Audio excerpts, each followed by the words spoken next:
There is a photograph that Clara keeps in the bottom drawer of her desk. Not in a frame. Not on the wall. In the drawer where she doesn't have to see it every day, but knows exactly where it is. The photo is 30 years old. It shows a 5-year-old girl standing in front of a small house in Dayton, Ohio. The paint on the house is peeling. The car in the driveway hasn't worked in 2 years. But the girl's eyes, her eyes in that photo, look directly into the camera with an expression no 5-year-old should have. An expression that says, "I already know I'm going to have to fight." That girl was Clara. And the people around her, the teachers, the neighbors, even some family members, spent years saying in different ways and with different words the same thing: where you come from is where you'll stay. Stay until the end. Because what Clara did with that sentence is the reason this story needs to be told. Dayton, Ohio in the 1990s was not the kind of place where people planned for the future. It was the kind of place where people survived the present. The city had been great once: factories, jobs, prosperity. But by the time Clara was born in 1988, most of those factories had already closed or were closing. The neighborhood where her family lived, Maplewood Street on the east side of the city, was the kind of place where the sidewalks were always cracked and dreams tended to last until the end of high school, when reality knocked on the door and presented the bill. The family's house had 2 bedrooms. Clara shared one of them with her 2 older sisters.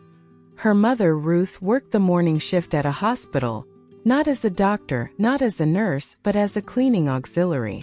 She woke up at 4:30 in the morning, 6 days a week, with a consistency that Clara would later describe as the most impressive thing she ever witnessed in her life. Clara's father had left when Clara was 3 years old. Ruth never spoke badly of him. She never spoke much about him at all, really. There was work to be done. Clara taught herself to read before she was 5 years old. Not because there were books at home, there were few. But there was a public library 6 blocks away. And Clara discovered that place at 4 years old when she followed her older sister there on a Saturday afternoon and never stopped going back. The librarian's name was Mrs. Cooper. She was 70 years old, had white hair, and the infinite patience of someone who had spent her entire life surrounded by stories. It was Mrs. Cooper who noticed that the quiet little girl who showed up every week with big, hungry eyes wasn't just reading, she was devouring. "That girl is going to go far," Mrs. Cooper said once to Ruth, on an afternoon when Clara's mother came to pick up her daughter, who had stayed until the library was closing. Ruth didn't respond immediately. She looked at her daughter, sitting in a chair far too large for her, an open book in her lap and an expression of complete absorption on her face, and said, "I know." She said it the way someone says something they have always known, but carries carefully, as if saying it aloud might somehow break it. In the 5th grade, Clara had a teacher named Mrs. Henderson.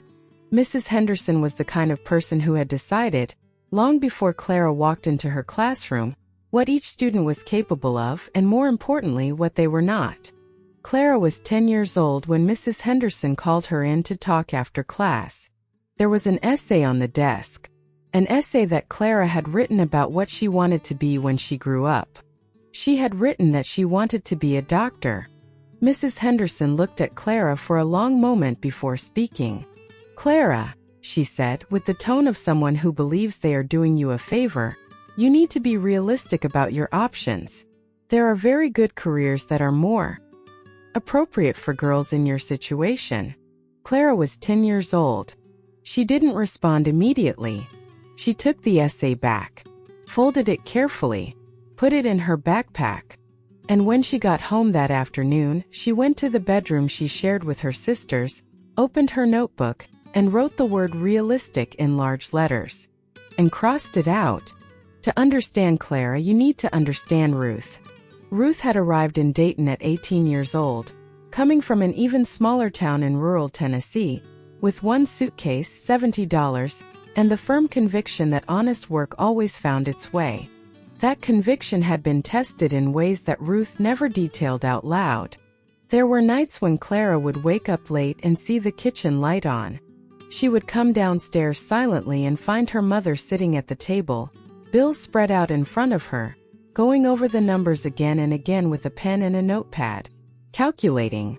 Ruth never cried on those nights. She calculated. There was always a solution. Sometimes small, sometimes tight, but there was always one. Clara would stand on the last step of the staircase, in the dark, watching her mother work. And she learned. There was one thing Ruth said with a consistency that Clara would later recognize as the foundation of her entire life. Nobody is going to give you anything, Clara, but nobody can take away what you learn. Put that in your head and keep it there. It wasn't poetry. It was engineering. Ruth had understood, in the way you only understand when you learn it on your own skin, that in a life like theirs, knowledge was the only asset that could not be confiscated, devalued, or taken away by circumstances beyond their control. So Clara learned, with the ferocity of someone who understands that knowledge is her only real currency. High school in Dayton was the kind of place where most teachers were well-intentioned and completely under-resourced. Clara was the student who stayed after class to ask questions that teachers sometimes couldn't answer. She was the student who borrowed books from the school library over the summer, when school was closed and the public library was the only place with free air conditioning. She was the student who worked on weekends, first at a grocery store, then at a pharmacy, and saved every extra dollar in numbered envelopes inside her dresser drawer. Envelope number 1, books. Envelope number 2, college application fees. Envelope number 3, emergencies. There was no envelope for anything else. There was an unspoken narrative that circulated in Clara's neighborhood, a narrative that existed not in words, but in expectations, in looks, in the way the adults around her responded when she talked about her own plans. College? Which college? Do you have any idea how much that costs? Is your mother going to be able to pay for that? Clara always responded the same way, with a polite smile and no details. Because she didn't need them to believe. She needed to believe herself. And she did. In her senior year of high school, Clara was 17 years old and had one concrete problem. The university she had been researching for 3 years, a solid public university in Columbus, Ohio, with a strong biological sciences program, charged a $45 application fee. $45 she didn't have. Envelope number 2 had 3 too. There were $13 between where she was and the first door she needed to open. Clara didn't tell her mother. Not because Ruth wouldn't have helped, but because Clara had seen the bills spread across the kitchen table enough times to know that $13 in that specific month was not a small number. So she went to the library, not to ask for money, to research whether there were any good universities that waived the fee for low-income applicants. She found 3. She applied to all 3. And she waited. The spring of Clara's senior year was the longest period of her life. She woke up every morning before Ruth, went downstairs to the mailbox at the front of the house, and came back with her heart at a speed she controlled with the same discipline she controlled everything else. March passed. April arrived. And on a rainy Tuesday afternoon in late April, Clara went to the mailbox at 6 in the morning and found a thick envelope. Thin envelopes were rejections. Thick envelopes were welcome packets. She stood on the wet sidewalk for a long moment, the fine rain in her hair and the envelope in her hands. Then she went inside, climbed the stairs, and knocked on her mother's bedroom door. Ruth opened the door still half asleep, at 6 in the morning on a Tuesday, and looked at her daughter. Looked at the envelope, and understood. Clara had been accepted, with a partial merit-based scholarship that covered half the tuition. It wasn't everything. There was still an enormous gap between what the scholarship covered and the real cost of 4 years of university. But it was a door. And Clara had learned, watching her mother at the kitchen table with the bills spread out, that a door is all you need, as long as you have enough strength to walk through it and close it behind you. Ruth read the letter twice. She didn't cry. She went to the kitchen, made coffee, and said in the same calm, steady voice as always, "Then you go." It wasn't a question. It was a declaration. 2 words that carried 18 years of work, of calculations at the table, of waking up at 4:30, of never complaining, of believing in silence when no one else believed. Clara looked at her mother for a length of time she couldn't measure, and said yes. In August of that year, Clara packed 2 suitcases. There wasn't much to put in them. Ruth spent the night before cooking food for her daughter to take, as if Columbus were on the other side of the world, as if her daughter were crossing an ocean instead of driving 2 hours down a highway. Clara let her mother do it, because she understood that this was Ruth's way of participating in a journey she herself had never been able to take. On the morning of the departure, the 2 of them stood in front of the small house on Maplewood Street for a long time without speaking. The paint was still peeling. The car still didn't work.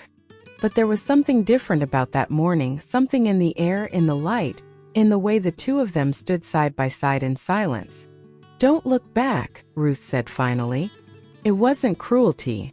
It was the most loving thing someone who understands the price of hesitation can say. Clara picked up her 2 suitcases, got on the bus, and didn't look back. University was a shock in a way Clara hadn't anticipated. Not because it was too academically difficult, she had prepared for that. It was difficult in a different way.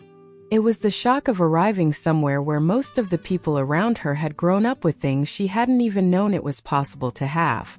Classmates who had traveled to Europe in high school, who had brand new laptops and expensive phones, and parents who called to ask how the dorm room was, who talked about summer vacation, as if summer vacation were a universal experience.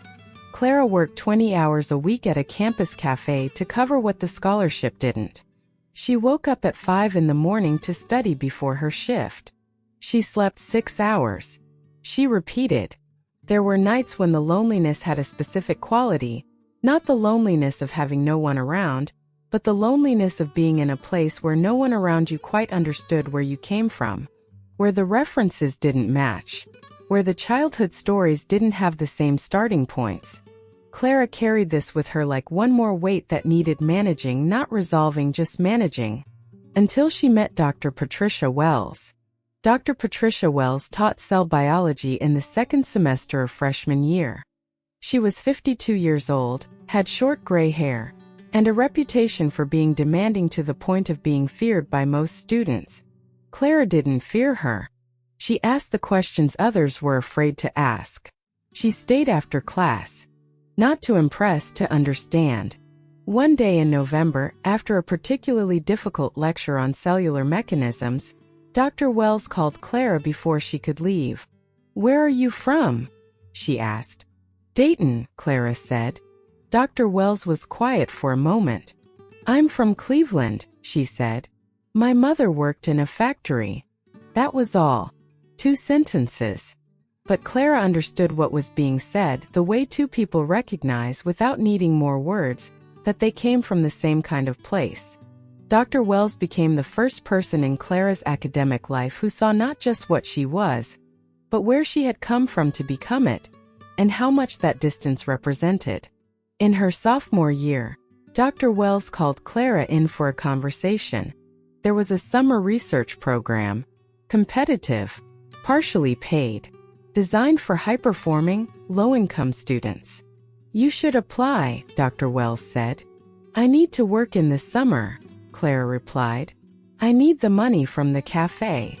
"I know," Dr. Wells said. "The program pays more than the cafe." Clara was silent for a moment. Then she asked, "Why are you telling me this?" Dr. Wells looked at her with a direct, unadorned expression.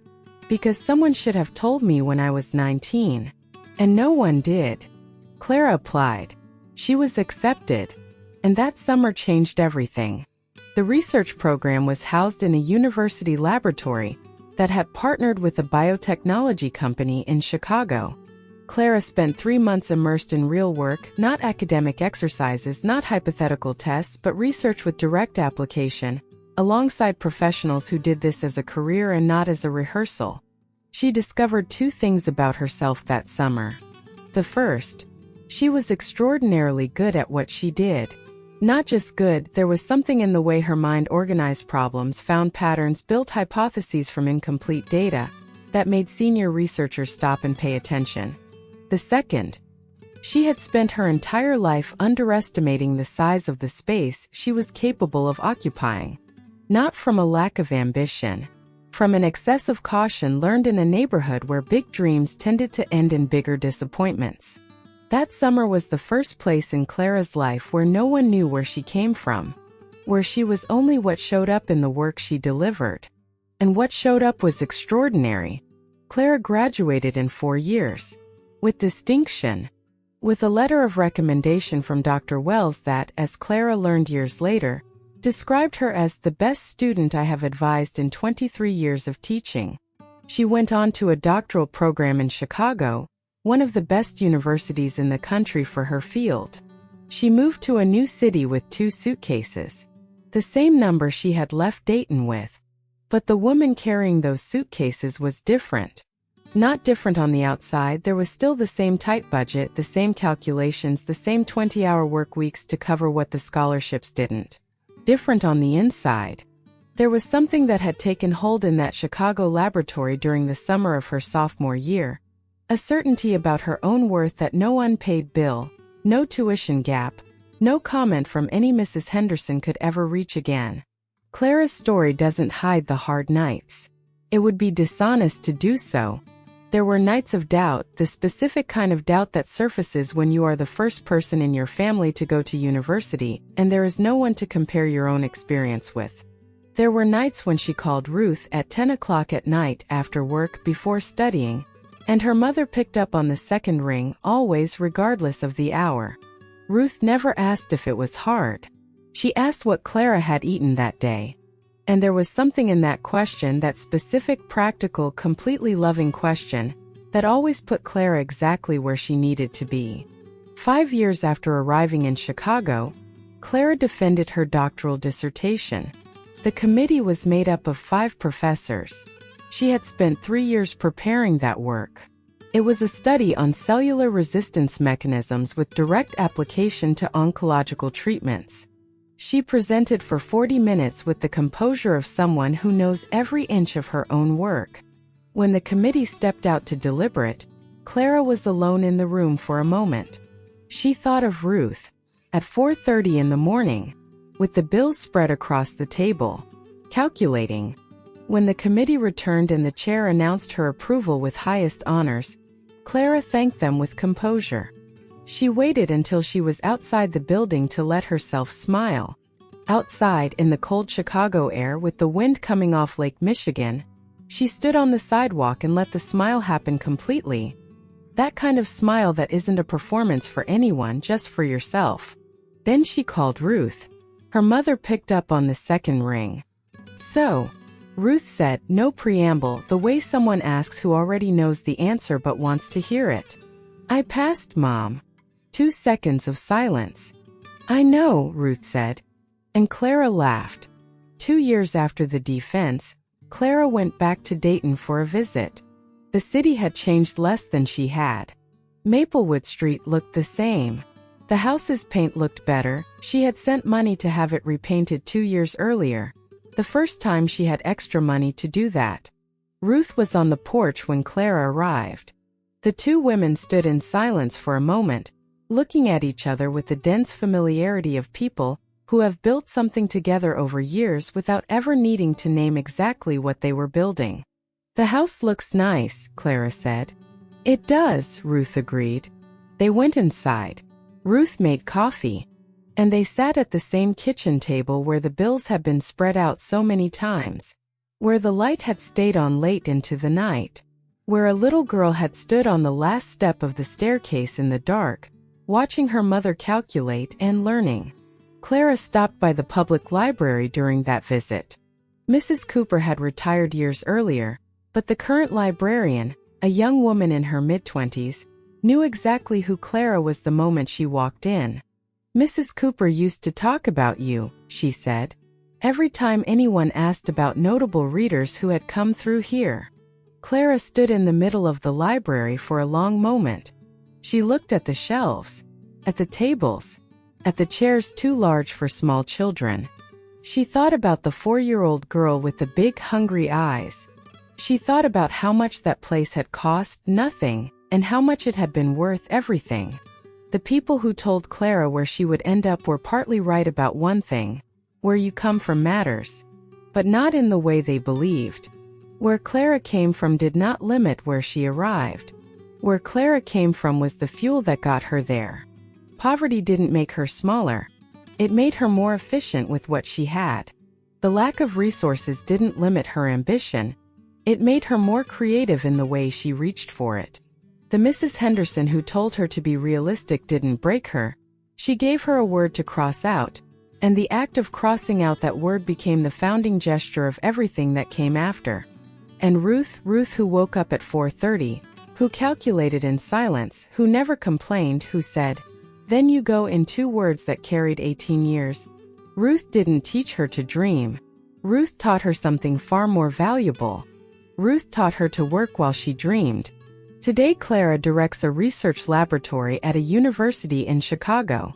She mentors undergraduate students, especially those who arrive from small cities, from working-class families, from places where big dreams are received with skepticism, and where college application envelopes require careful calculations. She doesn't treat them with pity. She treats them with the only thing that Mrs. Cooper, Dr. Wells, and Ruth taught her how to offer: expectation. The expectation that they are capable, that where they came from is the beginning, not the limit. The photograph is still in the drawer of her desk. The girl in the coat that belonged to someone else before it belonged to her. With the eyes that already knew she would have to fight. Clara opens that drawer sometimes, not always, not every day. But when she does, she doesn't see poverty. She doesn't see limitation. She sees fuel. She sees the beginning. Clara's story is not about luck. It is not about talent that appeared from nowhere. It is about what happens when someone decides, deliberately, repeatedly, silently, that other people's expectations are not the ceiling of their own life. If you grew up being told where you would end up, if you know the weight of being the first in your family to do something, if you carry a story of origin that the world tries to turn into a limitation, know that your story has power, and this channel wants to hear it. If you have been through a journey of overcoming of any kind, in any area of life, and want it to be told here, write to us at vellumoflife@gmail.com. It doesn't need to be organized. Doesn't need to be perfect. It can be fragmented, incomplete, still in progress. What matters is the truth that lives inside it. Every story shared with this channel is treated with total respect and absolute confidentiality. All real names will be changed. Cities will be altered when necessary. Any detail that could identify you will be systematically transformed before publication. We do not expose people, we celebrate the human spirit. Your identity is completely safe. Your story will remain anonymous. You do not need to be afraid of being found. Subscribe to the channel. Leave a like if this story touched something you recognize, in your own life, or in the life of someone you love. And share it with one person who needs to be reminded today that where they came from is not where they have to stay. Thank you for watching Vellum of Life. Until the next chapter.